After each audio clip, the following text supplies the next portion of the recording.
मैं किसी भी मंच से किसी को बात कहने से पहले बहुत इस बात का ध्यान नहीं रखता हूं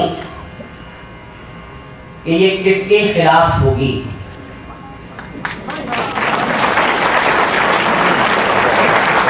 ये किसको बुरी लगेगी। मेरे इस 12 साल के सफर का एक ही केंद्र बिंदु है, किसी व्यक्ति को बुरी लगे, किसी समाज को बुरी लगे, किसी मजहब को बुरी लगे, किसी को भी बुरी लगे, सिर्फ राष्ट्र को बुरी नहीं लगनी चाहिए।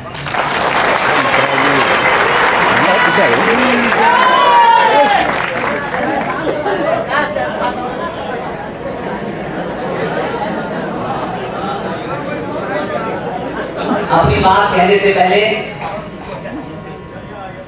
मैं बड़े ईमानदारी के साथ ये कहना चाहता हूं, ये जो छोटी सी बेटी थी वैष्णवी,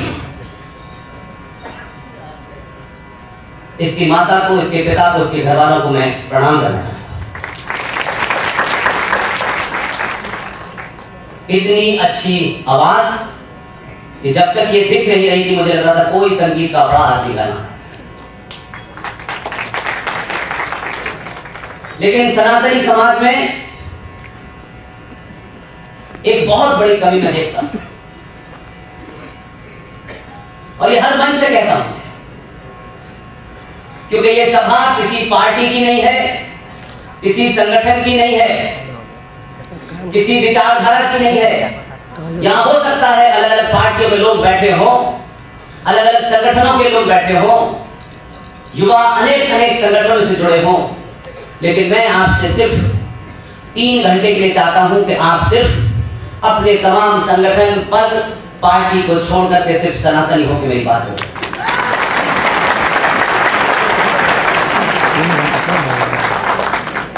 क्योंकि हम पहले और आखिरी सनातनी हैं, बाद में कांग्रेस के हैं, बीजेपी के हैं, आरएसएस के हैं, विश्व हिंदू परिषद के हैं, वगैरह वगैरह वगैरह।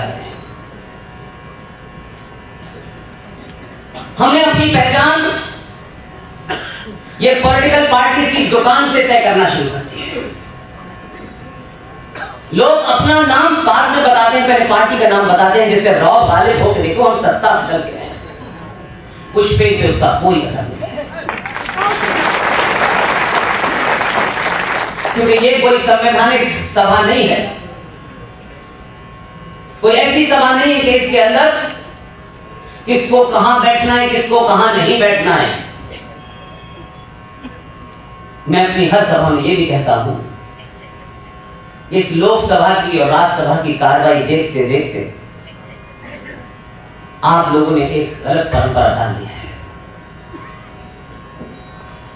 जब भी आपको लगता है कि सभा गार 3 हिस्सों में बैठा हो, तो उल्टे हाथ पे जिसपे लोकसभा में विपक्ष बैठता है वहां महिलाओं को बैठा देते हैं।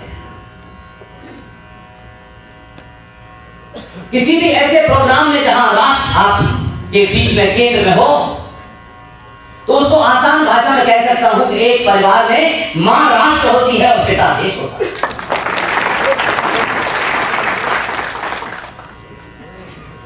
इसलिए हम देश और राष्ट्र की जब बात करते हैं तो बहुत कंफ्यूज करते हैं, इसलिए कि बोलने वाले को इसकी चिंता होती है कि जो लोग सुनेंगे वो ताली बजाएंगे या नहीं बजाएंगे, मैं पॉपुलर होगा या नहीं होगा। 2022 के भारत में, इस क्रांति के दौर में आपको ये चिंता नहीं होनी चाहिए कि आपसे कौन खुश होगा, आपकी कौन तारीफ करेगा, आपका अनुमोदन कौन करेगा। आप अपने स्वयं से बात कीजिए। अगर आप अपने ऊपर गर्व करते हैं तो दुनिया की चिंता छोड़ दीजिए।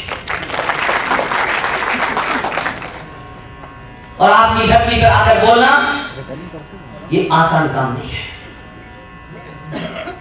जहां स्वागत में ही ऐसे शब्द बोले जाते हो कि मेरे लिए बहुत कम कुछ बचता है।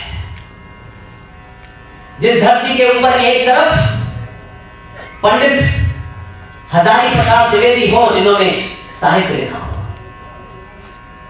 और दूसरी तरफ इसी धरती पर ब्राह्मण कुल में पैदा होने वाला एक आदमी जिसके बारे में ये कहा जाता है कि ब्राह्मणों का काम है पूजा पाठ कराना, लेकिन आपने और बलिया के लोगों ने इसे दिया कि पूजा पाठ के अलावा अगर समय पड़े तो शांत साहिब में रख करके शस्त्र भी उठा लेना चाहिए।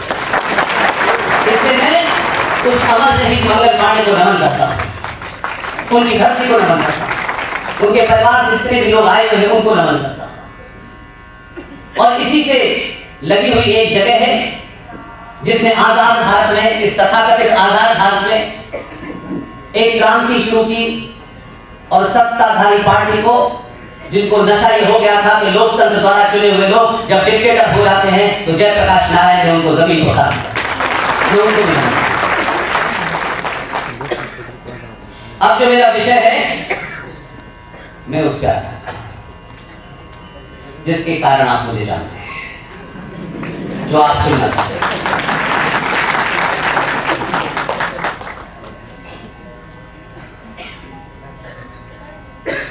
यहां आने से पहले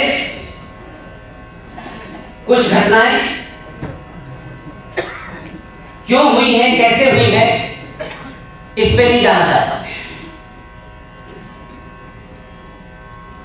लेकिन 95 करोड़ भारत का सनातनी हर घटना होती है फेसबुक पर एक प्रतिक्रिया देता है और अगली घटना का इंतजार करता है। जिंदा कौमें एक घटना होती है 100 साल में, उसे अगले 100 साल तक नहीं होने देती है। हम घटनाओं को रोज होते देखते हैं। कभी निकिता तोमर को हरियाणा में सरेआम सड़क पर एक जहादी मुसलमान गोली मार देता है क्योंकि वो उससे शादी करने के तैयार नहीं होती है। कभी झारखंड में अंकिता को मार देता है, कभी रूपेश पांडे की हत्या होती है, कभी अंकित शर्मा की हत्या होती है, कभी अंकित सक्सेना की हत्या होती है, कभी केश गढ़वाल की हत्या होती है, कहीं कन्हैया का गला काटा जाता है। ये घटनाएं बार बार आपको जगाने की कोशिश कर रही है। आपको लगता है ये सरकार की जिम्मेदारी है, सरकार की जिम्मेदारी नहीं है। इसे आपको 70 सालों में तथाकथित नेताओं ने और संगठनों ने आपको जो घुट्टी पिलाई है, उस घुट्टी से बाहर आने का समय है। और अगर किसी ने कहीं एक्सपेरिमेंट किया भी था और अगर वो फेल हो गया है तो दोबारा से नया एक्सपेरिमेंट करने की जरूरत है।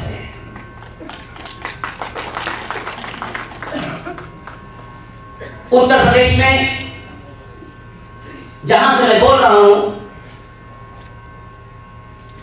मुझे पूरी उम्मीद है कि कुछ बातें जो मुझे उठानी है वो लखनऊ तक पहुंचेगी। और सिर्फ बात पहुंचाना ही मेरा मकसद है और कोई मकसद नहीं।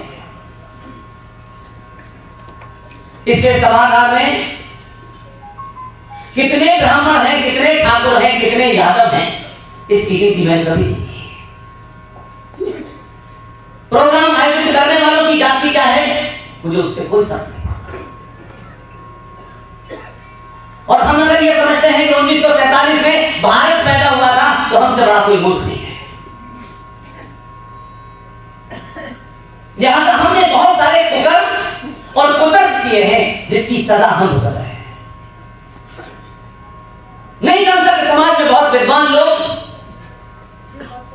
जो कभी किसी सत्ता के साथ नहीं रहे, जिनका सत्ता से कोई प्रत्यक्ष या अप्रत्यक्ष संबंध नहीं रहा, उन लोगों ने भी कभी रुक करके समाज को सच बोलने की ताकत नहीं।